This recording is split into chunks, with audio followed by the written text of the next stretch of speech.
Hello guys, ayan ang aking garden dito. Ayan po, ang aking mga tinanim. Kasabihan pag may tinanim ay aanihin. Ayan.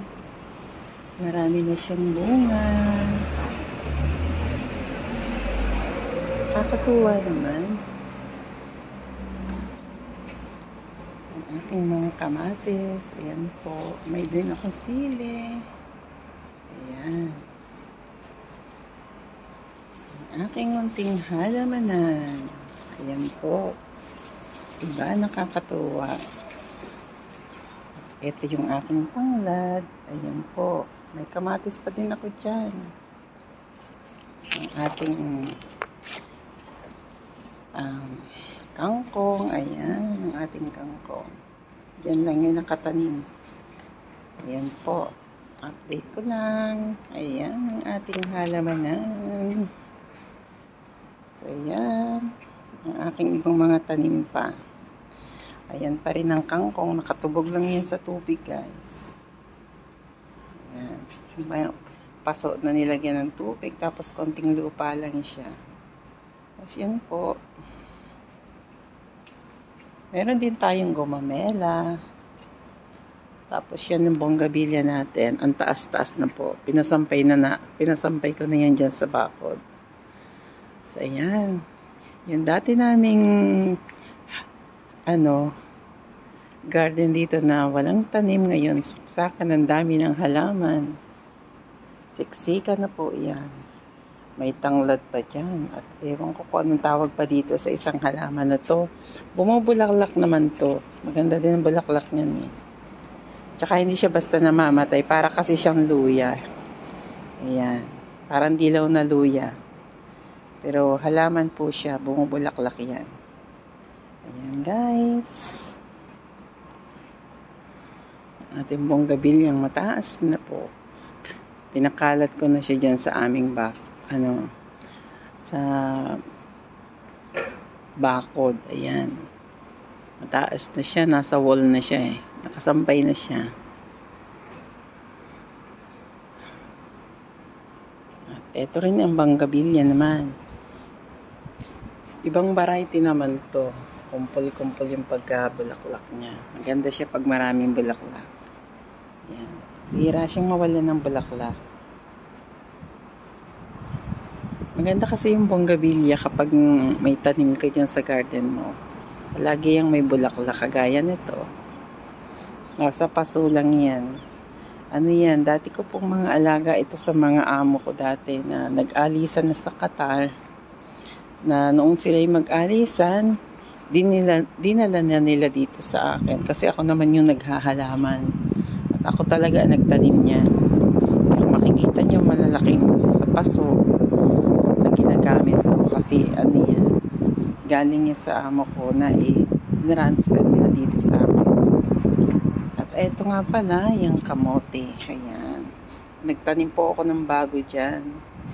Binunod ko na yung napaka-old na mga pinagtatalbusan ko kasi nga parang nag-green na siya, hindi na siya at lumalaki ang dahon.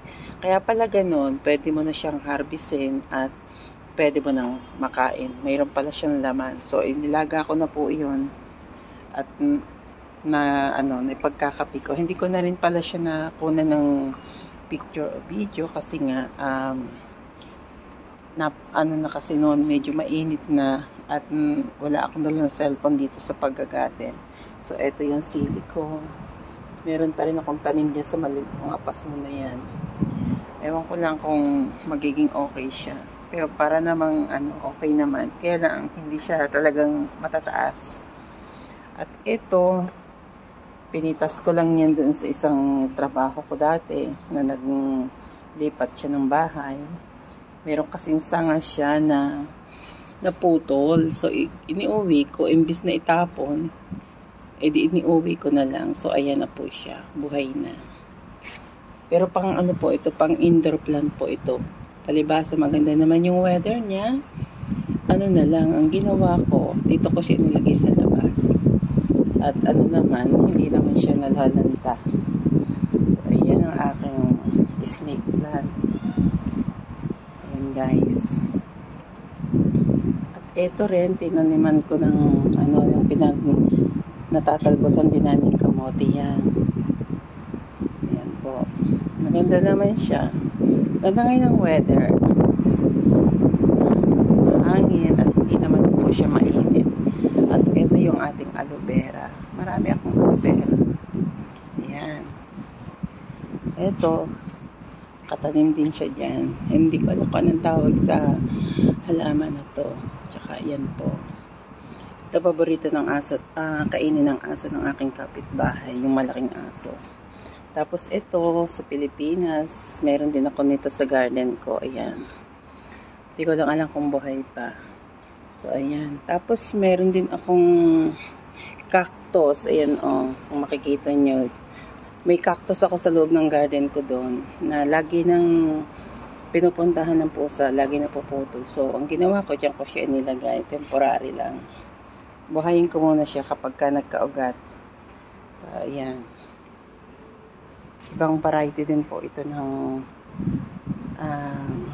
bonggabilya. Iba rin po yan. Nakakatuwa naman kasi may halaman tayo sa ating bakuran. Ayan. Hindi ko alam kung anong tawag sa mga halaman na to. Yung mga plantita talaga, alam na alam nila ang tawag din. Pero ako po, matagal na kasi akong wala sa Pilipinas at hindi ko na po alam kung ano yung mga tawag sa mga halaman. Kasi kapag kagaya niyan, kinukuha ko lang yan sa mga, pag naglalakad ako sa compound, pag naglalakad ako ng aso, yan, kinukuha ko lang po yan, tusok-tusok lang yan dyan. Kasi dati ang nakatanim po lang dito ay, snake plant, tapos yan, kagaya niyan, snake plant din po. Para nga hindi siya laging pinagtitigilan ng pusa. Meron din naman ako dyan natitira pa na kamoting kahoy. Tapos yan is snake plant pa rin po na malaki yan. Masyadong malapad po ang dahon niyan. Maganda sana siya kung yun lang ang nakatanim dyan. Pero palibhasa nga, kung makikita ninyo guys, siguro magtataka kayo kung bakit at siksika na ito. Kasi ang purpose ko po dyan ay para hindi siya pinagtatambayan ng mga pusang gala. Kasi dito po sa Qatar ay ang mga pusa po ng ibang compound kung saan nakakarating po.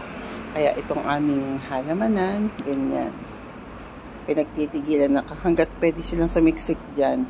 Sisiksik sila dyan kasi nga may mga tanim siya at malamig po. Tapos ito namang aking tinanim na pepino po yan. Lagi siyang bumubulaklak. Hindi naman siya tumutuloy kasi ang pagkaintindi ko sa may bakot kasi siyang ganyan. Nilagyan ko siya ng harang kasi nga yung pusa. Ayan po siya. Ayan. Kaya siya may bakot na ganyan. Ayan ang aking kamote pa rin po. Marami pa akong tanim dyan sa loob kahit na pinagtatanggal ko yung iba. Kaya okay lang din. So, eto, hindi ko alam kung anong tawag sa halaman na yan. Maganda sana to kung nakaseparate siya. At nasa sa initan. Bumubulaklak po ito at napakaganda at mabango po. Nakita ko po yan sa ibang compound kaya nakakuha din ako at nagtanim. Pero hindi siya napalagay sa tamang lugar kasi medyo taklob po siya gawan tong aking bonggabilya. At ang purpose ko naman din po sa kanya ay para hindi siya puntahan ng pusa ang lugar na to. Kaya ayan. So, ayan guys, ang ating halaman. Ito, hindi ko alam kung ano yung mga tawag sa ito pa niya, mga siksikan. So, ayan. Mayroon din akong sili pa dito. Ayan. So, mas nakakatuwa pong tingnan ay itong ating ayan. Lemongrass pa rin po. Ayan. Ang mas nakakatuwa po kasi itong month na to, palibasa malamig, ayan. Makakapag-harvest tayo ng ating kamatis or tomato sa ating garden. So, ayan lamang guys. Maraming salamat sa mga nanonood. Ayan po. So, maraming salamat po sa lahat ng ating mga kaibigan. Shoutout po sa inyong lahat. Sa ating mga kaibigan sa FB Friends, sa sa YT. Ayan. So, ito lamang po guys. And thank you for watching. Bye everyone. Salamat sa lahat ng mga nanonood. At sa iba po nating mga viewers, sa mga silent viewers, maraming salamat po sa inyo. So, ayan guys. At dito na po ako magtatapos sa aking mga pinasilip sa inyo na aking mga halaman dito. So, ayan po. Maraming salamat. Bye!